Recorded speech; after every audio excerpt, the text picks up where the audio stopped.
अगर 2/3 सांसद किसी भी पार्टी के सांसद हो या एमएलए हो या कोई भी पार्टी हो किसी के साथ मर्ज कर जाते हैं किसी पार्टी के साथ, तो उसको डिफेक्शन लॉ में नहीं लिया जाएगा। ये संजय सिंह को भी पता होना चाहिए। अगर नहीं पता है तो उनको शर्म आनी चाहिए कि वो एक राज्यसभा के सांसद रहे हैं और उनको ये बातें नहीं पता है, फिर भी वो चिट्ठी लिख रहे हैं। और हो सकता है कि उनकी मंशा ये रही हो कि एक घटिया पब्लिसिटी वो प्राप्त करें, जो कि उनका चरित्र रहा है पहले से, और वो वैसी बातें करें। तो ये किसी तरह से डिस्क्वालीफाई ये नहीं हो सकते। ये संजय सिंह को ऐसा कोई अधिकार नहीं है कहीं से भी। और अब रेखा गुप्ता ने, जो दिल्ली के मुख्यमंत्री हैं, उन्होंने कहा है कि ये केजरीवाल की तानाशाही के विरुद्ध लोगों का ये कदम है। तो ये तो बात दिखाई दे रही है कि केजरीवाल ने लगातार, आप देखेंगे कि पहले कुमार विश्वास को, प्रशांत भूषण को, जो शांति भूषण थे, स्वर्गीय शांति भूषण, उनको और योगेंद्र यादव को, सबको दरकिनार किया है और सबको ऐसा झटके दिए हैं, अपने गुलाम की तरह उनको रखा है। तो वैसे हालात में अगर 10 सांसदों में से 7 लोग डिफेक्ट करके किसी पार्टी में मर्ज हो गए हैं तो एंटी डिफेक्शन लॉ तो ये लागू ही नहीं होता, कहीं से नहीं लागू होता। जो ये आप पार्टी का विलय हुआ है 7 सांसदों का, उसको कवर नहीं कर पाएगा। वो कहीं से वो एंटी डिफेक्शन में कवर नहीं होते। इसलिए ऐसी बातें करना बिना सिर पैर की बातें हैं और ये सबको पता है कि ये ऐसा नहीं हो सकता। राघव चड्ढा ने बिल्कुल ये बात बोली कि मैं आदमी सही था लेकिन गलत पार्टी में चला गया। तो ये सब चीज़ें अब दिखाई दे रही हैं कि राघव चड्ढा ने कैसे मीनिंगफुल बातें उठाई हैं। राघव चड्ढा ने अरविंद केजरीवाल को बड़ा झटका दिया है और 7 सांसदों के साथ वो बीजेपी में शामिल हो चुके हैं, जहां राघव चड्ढा इसे ये कह रहे हैं संविधान का हवाला देते हुए कि ये बिल्कुल जायज़ है। तो वहीं दूसरी ओर आम आदमी पार्टी से राज्यसभा सांसद संजय सिंह ने बाकायदा राज्यसभा को एक लेटर लिखा है और साथ ही ये मांग की है कि इन 7 सांसदों की सदस्यता आम आदमी पार्टी के ओर से रद्द कर दी जाए। अब इस बीच दिल्ली की मुख्यमंत्री रेखा गुप्ता ने भी बड़ा हमला अरविंद केजरीवाल पर बोला है और उनका कहना है कि दिल्ली के बाद अब पंजाब की बारी है और जिस तरीके से राघव चड्ढा समेत 7 आम आदमी पार्टी के सांसदों ने पार्टी छोड़ दिया है, तो ये अरविंद केजरीवाल की तानाशाही पर एक सीधा हमला है। हमारे साथ इस वक्त मौजूद है सुप्रीम कोर्ट के एडवोकेट उमेश जी और इनसे हम जानेंगे कि जो हवाला संजय सिंह की ओर से दिया जा रहा है कि उन्होंने एक लेटर लिखा है राज्यसभा में ताकि जो 7 सांसद हैं राघव चड्ढा समेत आम आदमी पार्टी के, उनके सांसदी को अघोषित कर दिया जाए। तो क्या वाकई में ये कॉन्स्टिट्यूशन के हिसाब से पॉसिबल है? देखिए, ये संविधान के हिसाब से बिल्कुल संभव नहीं है। हमारे देश का संविधान इस तरह से प्रावधान करता है, एंटी डिफेक्शन बिल में ये आता है, ये प्रावधान भी है कि अगर 2/3 सांसद किसी भी पार्टी के सांसद हो या एमएलए हो या कोई भी पार्टी हो किसी के साथ मर्ज कर जाते हैं किसी पार्टी के साथ, तो उसको डिफेक्शन लॉ में नहीं लिया जाएगा। ये संजय सिंह को भी पता होना चाहिए। अगर नहीं पता है तो उनको शर्म आनी चाहिए कि वो एक राज्यसभा के सांसद रहे हैं और उनको ये बातें नहीं पता है, फिर भी वो चिट्ठी लिख रहे हैं। और हो सकता है कि उनकी मंशा ये रही हो कि एक घटिया पब्लिसिटी वो प्राप्त करें, जो कि उनका चरित्र रहा है पहले से, और वो वैसी बातें करें। तो ये किसी तरह से डिस्क्वालीफाई ये नहीं हो सकते, ये सबको पता है। और जो संसदीय पार्टी का जो अध्यक्ष होता है उसको ही ये अधिकार है। तो संजय सिंह को ऐसा कोई अधिकार नहीं है कहीं से भी।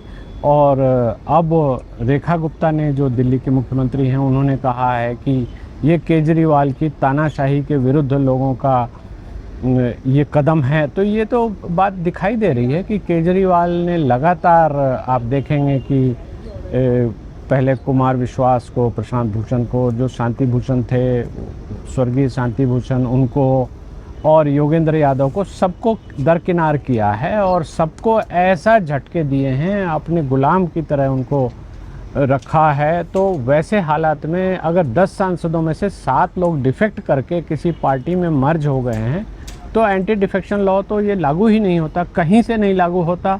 और जो ये राजीव गांधी के समय में ये कानून बना था हमारे देश में, तो ये कानून अभी भी है, लेकिन जो ये आप पार्टी का विलय हुआ है 7 सांसदों का, उसको कवर नहीं कर पाएगा। वो कहीं से वो एंटी डिफेक्शन में कवर नहीं होते, इसलिए ऐसी बातें करना बिना सिर पैर की बातें हैं और ये सबको पता है कि ये ऐसा नहीं हो सकता। फिर भी वो झूठ बोल रहे हैं, बरगला रहे हैं, जनता की आंखों में धूल डालने की कोशिश कर रहे हैं, जो कि आम आदमी पार्टी का पुराना चरित्र रहा है, जो निरंतर यही बातें करते रहे हैं कि हम इनको जेल भिजवा देंगे, सोनिया गांधी को जेल भिजवा देंगे, शीला दीक्षित को जेल भिजवा देंगे, और जैसे ही सरकार बनाने की बात आई तो भागकर उनकी गोदी में बैठ के सरकार बना लिया। और उसके अलावा आप गौर करेंगे तो इन्होंने ये कहा था कि हम सिक्योरिटी नहीं लेंगे, गाड़ी नहीं लेंगे, लाल बत्ती नहीं लेंगे, और 10 साल नंगा नाच हुआ है दिल्ली में। आपको पता है शीश महल इन्होंने बनवाया, किस तरह से मंत्रियों ने बंगले अपने नाम अलॉट कराए, सिक्योरिटी ली और पुलिस की एस्कॉर्ट के साथ चले। तो ये सारी बातें दिखाई दे रही है, इनका जो दोहरा चरित्र है, जो दोगला चरित्र है, वो सबको दिखाई दे गया है। और दिल्ली की जनता ने इनको इन्हीं कारणों से बिल्कुल बुरी तरह से नकार दिया है। तो इनको पता है कि इनका कुछ नहीं होने वाला है, इसलिए ऐसी नौटंकीबाजी ये कर रहे हैं और कुछ नहीं कर रहे हैं। अच्छा सर, जब राघव चड्ढा ने अपनी पार्टी को मर्ज करने के लिए अपने सांसदों के जाने का बीजेपी में जब ऐलान किया, तो उन्होंने एक बात ये भी कही कि मैं सही इंसान था लेकिन गलत पार्टी में था। उन्होंने 2 बार इस बात को रिपीट किया। लेकिन अब जब वो बीजेपी के साथ जा चुके हैं, तब आम आदमी पार्टी के तमाम सांसद हैं, तमाम नेता हैं, फिर सतीशी हों, वो ये कह रहे हैं कि ये 7 सांसद जो हैं वो ईडी और सीबीआई के डर की वजह से बीजेपी में शामिल हुए हैं। इस पे क्या कहेंगे? देखिए, ऐसा कहीं कुछ डर नहीं है। अगर ऐसा डर है तो सबसे पहले जो केजरीवाल साहब थे, सत्येंद्र जैन थे, मनीष सिसोदिया थे, जिन्होंने कि हज़ारों करोड़ का घपला किया है और ईडी के केस में वो जेल में रहे हैं, उनको जमानत सुप्रीम कोर्ट तक से नहीं मिली। तो ये सब उनको पता है कि उन्होंने क्या घपला किया है, किस तरह से ये पार्टी चलाते थे, किस तरह से मल्टी लेवल मार्केटिंग का खेल चलता था। तो वैसी चीज़ों का कहीं कुछ नहीं है। अगर इन्होंने कुछ इस डर से किया है तो ये पहले ही कर जाते। जब अरविंद केजरीवाल के यहाँ रेड हुई, जब मनीष सिसोदिया के यहाँ रेड हुई, जब सीबीआई का केस बना, जब उनको अरेस्ट किया गया और जब उनको नोटिस भेजे गए, तभी पता था कि ये ईडी की जांच चल रही है और जो जो इसमें इन्वॉल्व हैं उनको पकड़ा जाएगा, उनके खिलाफ़ कानूनी कार्रवाई की जाएगी। तो उस वक्त तो इन्होंने बताया नहीं। अब ये कह रहे हैं कि ये ईडी के डर से इन सांसदों ने जाकर भाजपा ज्वाइन कर ली है, तो ऐसा प्लॉजिबल है नहीं, ये गले के नीचे उतरने वाली बात है नहीं। और कहीं से भी ये कुछ भी बोल लें, बिल्कुल सफ़ेद झूठ है और कुछ नहीं है। और दिल्ली की जनता की आंखों में धूल झोंकने के अलावा ये कुछ नहीं कर रहे। और अब इनका ये जो कारनामे हैं वो सब पकड़े गए हैं। तो राघव चड्ढा ने बिल्कुल ये बात बोली कि मैं आदमी सही था लेकिन गलत पार्टी में चला गया। तो ये सब चीज़ें अब दिखाई दे रही हैं कि राघव चड्ढा ने कैसे मीनिंगफुल बातें उठाई हैं और कैसे वो संसद की प्रक्रिया में कैसे भाग लेते हैं, ये सब पता है।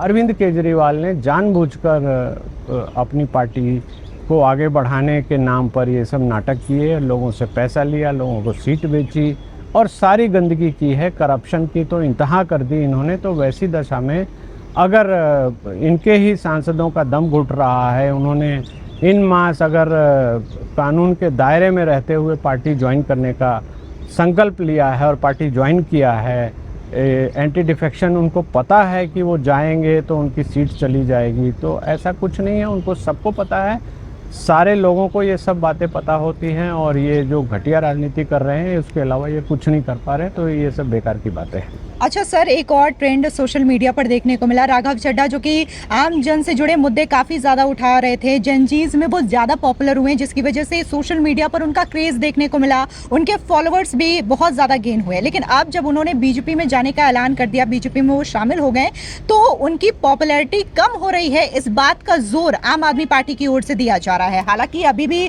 सोशल मीडिया पर, इंस्टाग्राम पे राघव चड्ढा के जो फॉलोअर्स हैं वो 12 मिलियन से भी ज़्यादा हैं। लेकिन अरविंद केजरीवाल की बात करें तो उनके जो फॉलोअर हैं वो 1-2 मिलियन भी नहीं है, और सौरभ भारद्वाज या संजय सिंह के तो उनसे भी कम है। लेकिन आपको नहीं लगता कि ये अरविंद केजरीवाल की इनसिक्योरिटी है जिसकी वजह से वो राघव चड्ढा को लेकर के इस तरीके से पब्लिसिटी करवा रहे हैं, उनकी इमेज को डाउन करने की कोशिश की जा रही है? बिल्कुल बिल्कुल यही है। और सबसे पहला जो पैरामीटर हमारे डेमोक्रेसी में है वो है सीक्रेट बैलेट से आप चुने जाते हैं। आप राज्यसभा में भी गए हैं तो चुने हुए लोगों ने आपको चुना है, आपको पता है कि आपकी पॉपुलैरिटी क्या है, आपका व्यक्तित्व क्या है। ऐसा तो नहीं है कि अरविंद केजरीवाल राज्यसभा में चले गए हैं, उनको पता है कि कौन से लोग हैं, कौन पॉपुलर हैं, किनको भेजा जा सकता है। तो वही हुआ है और वैसी दशा में इन्होंने, अगर ये राज्यसभा में हैं और इन्होंने तय किया कि ये गलत पार्टी के प्लेटफॉर्म पे हम हैं और हम सही पार्टी के साथ हाथ मिला लें, तो इसमें कहीं कोई गलती नहीं है और ना कोई इलीगैलिटी है, ना कोई ये कहीं से एंटी डिफेक्शन में कवर हो रहे हैं ताकि इनकी सीट चली जाएगी, ऐसा कहीं कुछ नहीं है। जहाँ तक सोशल मीडिया की पॉपुलैरिटी है तो अरविंद केजरीवाल को पता है कि मेरी पॉपुलैरिटी बुरी तरह से ख़त्म हो चुकी है। मेरी पॉपुलैरिटी अब पॉजिटिव पहले जहाँ रही थी रही होगी, अब नेगेटिव हो चुकी है। अब लोग मुझे निरंतर मेरी जो एक्टिंग है, जो ड्रामेबाजी है, उसको पकड़ लेते हैं, तो मैं कहीं भी अब जीत नहीं पाऊंगा, मेरी पार्टी का बेड़ा गर्क हो जाएगा। तो वैसी दशा में अरविंद केजरीवाल ऐसे आक्षेप आपको पता ही है सब पे लगाते रहते हैं, तो वो रूटीन चीज़ें हैं, इनसे कोई फ़र्क नहीं पड़ता कहीं भी। Thank you. तो हमारे साथ थे सुप्रीम कोर्ट के अधिवक्ता उमेश जी और इन्होंने तमाम मुद्दों को लेकर के राय रखी और ख़ास तौर से जो बात संजय सिंह की ओर से कही जा रही है कि वो सभापति को लेटर लिख रहे हैं और जो 7 सांसद आम आदमी पार्टी से गए हैं उनकी सांसदी को जो है वो रद्द किया जाए, तो ये दल बदल कानून जो है वो फिलहाल के लिए लागू नहीं हो सकता। फिलहाल इस पूरे मामले को लेकर के आपकी जो भी राय हो कमेंट सेक्शन में ज़रूर बताएं। धन्यवाद।